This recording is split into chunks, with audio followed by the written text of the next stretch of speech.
Budayawan Gunawan Muhammad menyatakan keprihatinannya pada masa depan Indonesia. Gunawan menitikan air mata saat bercerita kepercayaannya pupus dan juga harapannya akan Indonesia memiliki pemimpin yang bisa diandalkan.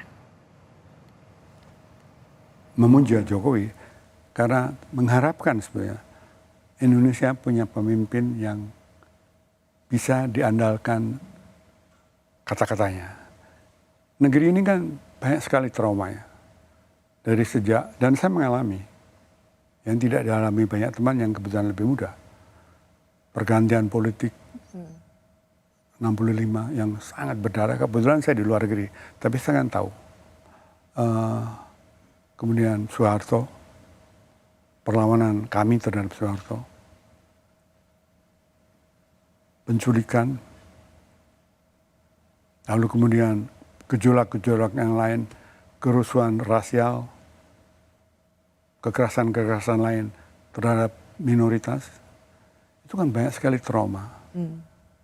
Kan itu perlu suatu dasar kepercayaan bersama, supaya jangan lagi terulang. Jadi ketika itu saya lihat Pak Jokowi nggak bisa saya pegang lagi, dan saya tidak melihat ada pemimpin lain saat itu ya, dan saya nggak sampai sekarang belum lihat, saya sedih. Saya sedih loh. Saya ini dari kecil disuruh berharap. Tanah air itu kan nasib ya, tapi juga amanah.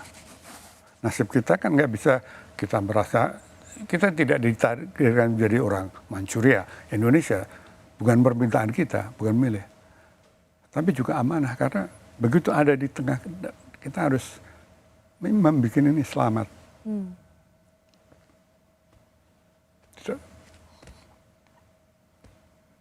Mau ada pilpres, saya udah bilang, saya nggak mau milih lagi lah. Saya mau melukis, menulis, saya mau menulis novel, saya mau menulis beberapa buku.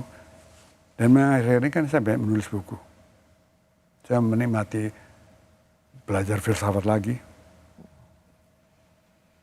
Nah, betul-betul saya tadinya sudah mau mengundurkan diri. Saya pergi Ubud, bekerja di sebuah studio yang menarik di sana, namanya Studio Defto di Campuhan.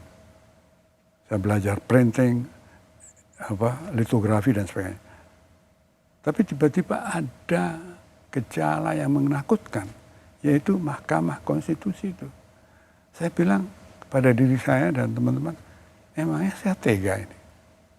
Emangnya saya tega negeri ini nanti akan dihuni oleh cucu saya, anak saya yang mengalami kekacauan.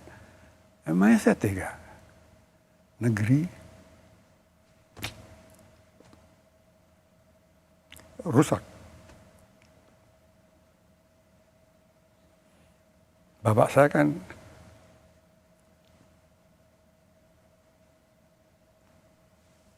mati, ditembak Belanda.